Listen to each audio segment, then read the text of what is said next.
Hi, I'm here at the Gellert Centre with our Recreation and Parks Supervisor, Warren Harris. So welcome, Warren.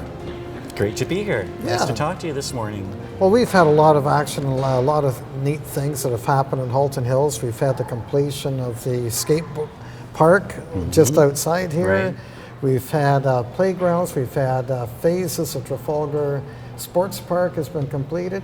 And as you can see, we even have more to come in 2020.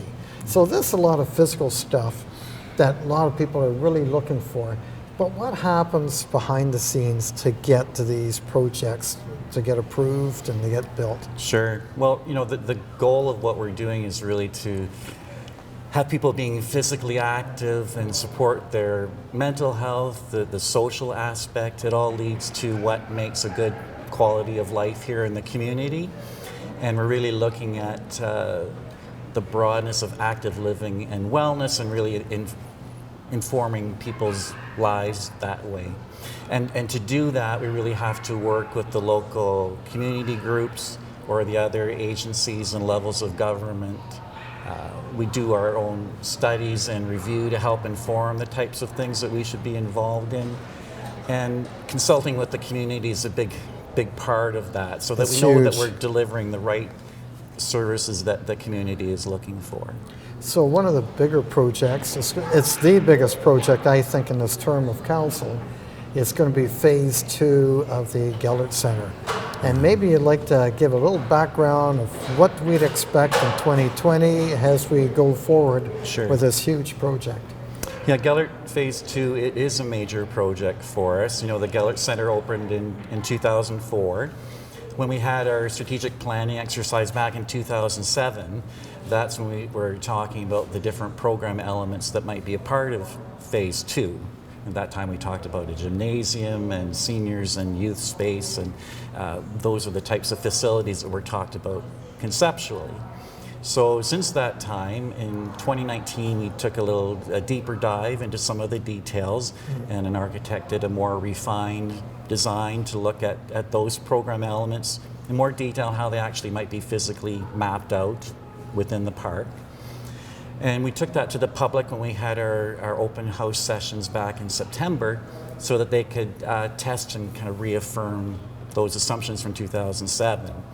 And we had really good feedback, and on that basis, in 2020, we'll be taking it the next step of what they call the design and engineering phase, which will take that conceptual design, refine it even further, really work out what the design of the building would be, the costing, the decisions on materials, and things like that to help inform the full cost of what the project is and what we need to deliver in the space. So we're hoping to get into that tendering phase as early as 2022, depending on the funding.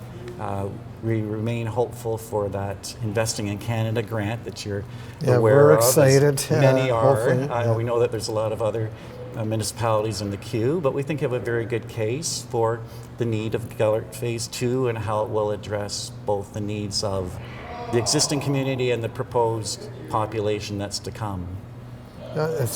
So the project is marching forward. Definitely. Marching forward. Yeah. So let's talk about the Recreation Strategic Action Plan. Right. And what do you expect out of that, and the feedback and the importance of it? Yeah, well, that's really one of it's our guiding document. It's a major issue for us to have in hand. It really looks at our work program over the next 5 years, and we're viewing it as what are our top 10 initiatives that we need to do. Not unlike what council does in their corporate strategic plan. You know, what are the top 10 things? And in this case, we want it to align with council's endorsement of the national framework for recreation that looks at things like active living and inclusion and all those solid program elements. We're building on that and building a case for where we need to go in the next 10 years. So it's a major undertaking for us, an important one, and we've had a good round of public engagement back in September of 2019 is when we rolled it out. and there'll be more of that as we roll out into 2020. So the plan is looking at the future of Halton Hills, and in the next 10 years or so, Halton Hills will be having about 20,000 new residents coming to Halton Hills as part of the Places to Grow plan. So I guess this is going to be, you'll need a lot of substantial input from the public, what to expect. I mean, we're going to see demographics changing as well.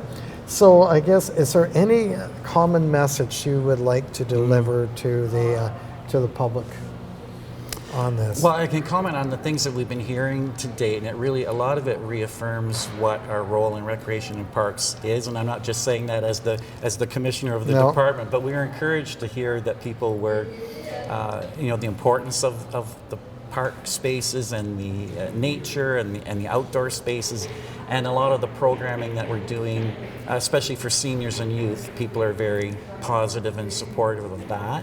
I think they expect the services that we provide to be, efficient and effective. So I fully appreciate that take that they have on it. And when we look at things like Gellert Phase 2, and we're talking about new types of community centers, the notion of things being multi-purpose is very important, so that you have that flexibility, that spaces can be many things both now and in the future. And so that's something that we're really being mindful of in And it's Phase a cost 2. efficiency. Definitely, because when things are designed so that they can be a number of different things, it is the most efficient use of space, most flexible, and more accommodating for recreation trends that you might not even be aware of today. Now, I know Warren doesn't fly on a whim. Warren is a data guy. He collects, and his staff collects all kinds of information before decisions come to council. It's not like the whim of the week, if you will. This is important, what Warren does. So could you tell me, Warren, some of the changes that you're seeing, some of the data, how our community is changing in the past couple of years? Well, certainly from the demographic point of view, the population is changing. We look at the projection over the next 10 years. The growth in those ages 70 and above is going to grow by 70%. So that's a substantive change to our demographic. And that's something we want to be aware of when we're planning the different programs and facilities in the future, so that we can be sure to meet that need.